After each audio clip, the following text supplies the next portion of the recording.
The offer was too good to be true. That should have been the first warning. For Liam Cole, a fresh graduate from Yale Law, the invitation from Omnicorp felt like winning the lottery. He was given a corner office with a panoramic view of the Chicago skyline, a salary that dwarfed his professor's wildest dreams, and a brand new German sedan parked in a reserved spot downstairs. They welcomed him into the fold like a long-lost son, promising a fast track to partnership. The work was demanding, centered on mergers and acquisitions, but the rewards were immense. Omnicorp wasn't just a company, it was a fortress of wealth and power, and Liam had just been handed the keys to the kingdom. He felt invincible, a young king in a glass tower, unaware that the walls were closing in around him with every document he signed. The firm's culture was intoxicating. The partners were legends, their names whispered with reverence in legal circles. They took Liam under their wing, mentoring him, guiding him through the labyrinthine complexities of corporate law. He worked 18-hour days, fueled by adrenaline and the finest coffee money could buy. He was part of an elite team, a brotherhood bound by ambition and secrecy. The late-night strategy sessions, the high-stakes negotiations, the thrill of closing a billion-dollar deal, it was everything he had ever wanted. The senior partners praised his sharp mind and relentless work ethic. They told him he was special, a natural. They made him feel like he belonged, like he was finally home. It was a perfect, beautiful lie. The first crack in the facade appeared on a Tuesday. It was a subtle thing, easily dismissed. Liam was assigned to a due diligence project for a hostile takeover of a smaller biotech firm, a company called Innovatech. He was tasked with reviewing thousands of internal documents, a mind-numbing but standard procedure. Buried deep within a folder labeled Miscellaneous R&D, he found a memo that didn't belong. It was a single page, heavily redacted, but it mentioned something called Project Nightingale. The memo referenced clinical trials with disturbing mortality rates and a directive from Omnicorp's executive board to sanitize the data before regulatory submission. A cold knot formed in his stomach. It was probably nothing, a mistake, a draft that should have been deleted. He tried to forget it. Liam couldn't let it go. Project Nightingale became an obsession. He began his own covert investigation, a dangerous game under Omnicorp's watchful security. He used burner phones, he used encrypted messaging apps, he created a digital life separate from his corporate identity. At night, after senior partners left in chauffeur-driven cars, he returned to the office. Close-ups of him navigating network diagrams, a skill from a college elective, searching for back doors. He felt a constant, chilling paranoia. A security guard could round the corner at any moment, or a silent alarm could trigger. Every click of the mouse felt like a footstep in a haunted house. His breakthrough came from a ghost in the machine, computer screen with code and file not found. He discovered the digital footprint of a former associate, Marcus Thorne. Thorne had supposedly resigned a year earlier. Liam found fragments of Thorne's deleted files on a forgotten server partition. Thorne had been asking the same questions about Project Nightingale. He had been digging into Innovatech long before the takeover. Liam found encrypted emails between Thorne and an external journalist. The exchanges were filled with fear and urgency. The last message was abrupt. Thorne claimed he'd found definitive proof. A smoking gun tying Omnicorp to a cover-up. Then, silence. The next day, his resignation was announced. The official story said he left on good terms. Liam found no sign of a farewell party, or of a generous severance package. It was as if he'd been erased. Liam knew he was treading the same dangerous path. He decided to find Thorne, his only key to the truth. He hired a private investigator, paid in cash from rapidly dwindling savings. The PI tracked Thorne to a small, run-down apartment on the city's outskirts. The confident lawyer from firm photos was gone, replaced by a gaunt, jumpy man peering through blinds, eyes full of fear. Thorne had been followed. His life had been threatened. He was a ghost, terrified of the powerful people he'd tried to expose. Thorne refused to talk at first. He slammed the door on Liam, convinced he was a firm spy. But Liam was persistent. He slipped a note under the door, a single line from one of Thorne's encrypted emails. It was a gamble, and it worked. Thorne opened the door, eyes wide with terror and hope. He explained the truth about Project Nightingale.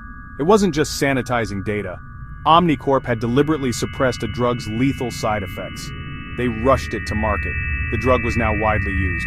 Innovatech had developed the original, safer formula. Omnicorp was buying Innovatech to bury it.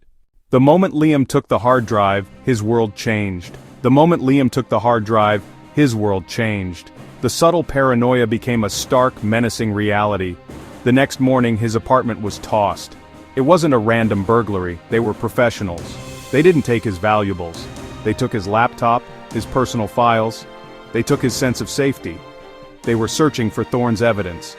A black sedan, the same model the firm favored, was now perpetually parked across the street. He felt their eyes on him everywhere he went. In the coffee shop, on the subway, in the reflection of a store window, in the coffee shop, on the subway, in the reflection of a store window. The firm was no longer his employer, it was his hunter. They were sending him a message. "We know what you're doing. Stop now or we will stop you." He knew he couldn't stay in the open. He abandoned his apartment, left his new car in a public garage and became a fugitive in his own city. He moved between cheap motels paying in cash, never staying in one place for more than a night. He moved between cheap motels paying in cash, never staying in one place for more than a night. The hard drive became his cross to bear, a small piece of plastic holding the power to ruin lives and save them. He spent his nights in dimly lit rooms, poring over the contents of the drive. The evidence was damning. It contained the original, unredacted clinical trial data, incriminating emails between Omnicorp's CEO and the head of R&D, and financial records detailing payoffs to silence researchers. It was a complete blueprint of a conspiracy that had put millions of lives at risk for profit. Knowing he couldn't win this fight alone, Liam reached out to the one person he believed he could trust, the U.S. Attorney Elena Ramirez. Getting to her was a challenge in itself. He used one of his burner phones to contact her through a secure tip line, providing just enough information to prove he was credible without revealing his hand entirely. He arranged a meeting in a crowded public library, a neutral ground where he hoped Omnicorp's enforcers wouldn't dare to make a move. Ramirez was skeptical, her gaze sharp and analytical. She had seen countless whistleblowers, many with half-baked theories and personal vendettas. Liam laid out the case, presenting a summary of the evidence on the hard drive. He spoke with a desperate clarity, his voice low but firm. He wasn't just making accusations. He was connecting the dots with irrefutable logic. He offered her the hard drive, the devil's bargain. She took the drive. The game had changed. The battle was no longer his, alone. The U.S. Attorney's Office moved with swift and surgical precision.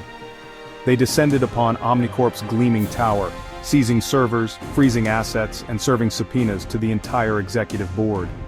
The news broke like a thunderclap, sending shockwaves through the financial world. Omnicorp's stock plummeted. The media frenzy was instantaneous. The firm's partners, the same men who had welcomed Liam with open arms, were now paraded before cameras in handcuffs. Their faces a mixture of shock and fury. The fortress had been breached. The invincible giants of corporate law were falling, brought down by the one junior associate they had so foolishly underestimated. The courtroom became the final battleground. Liam was the star witness. Standing before the court, he was no longer the naive graduate but a seasoned warrior. He calmly and methodically walked the jury through the complex web of deceit. He explained the redacted memos, the falsified data, the purpose of Project Nightingale. Omnicorp's high-priced defense attorneys threw everything they had at him. They tried to paint him as a disgruntled employee, a liar seeking fame and fortune. They attacked his credibility, his methods, his motives. But Liam remained unshaken. He countered their attacks with facts, with dates, with the firm's own internal documents. He was fighting for Marcus Thorne and for the faceless victims of the drug. He was fighting for the faceless victims of the drug and for the simple, unassailable truth. The turning point came during his cross-examination of Omnicorp's CEO. Armed with the damning emails from the hard drive, Liam confronted the man directly. He read the executive's own words aloud. The cold, calculating directives to sanitize the data. The CEO stammered, contradicted himself, and ultimately crumbled under the weight of his own lies. The jury watched, their faces grim. The arrogance that had defined the man and his company evaporated, replaced by the pathetic spectacle of a cornered criminal. In that moment, the entire conspiracy unraveled for all to see. The truth, once buried under layers of corporate greed, was finally exposed to the light. The verdict was a resounding victory for justice. The CEO and his top executives were found guilty on all counts: fraud, conspiracy, racketeering. Omnicorp was hit with unprecedented fines. Its reputation shattered beyond repair. The company was forced to pull the dangerous drug from the market and establish a massive compensation fund for the victims. He had held power accountable and given a voice to the voiceless. Liam Cole watched from the back of the courtroom as justice was served. He had lost his career, his savings, and his sense of security. But he had won something far more valuable. He had held power accountable and given a voice to the voiceless. He had held power accountable and given a voice to the voiceless. He walked out of the courthouse not into the embrace of a waiting limousine but into the simple, clean air of a man who was finally free. This was the price of truth. If you value truth, subscribe and follow for more true-to-life legal thrillers.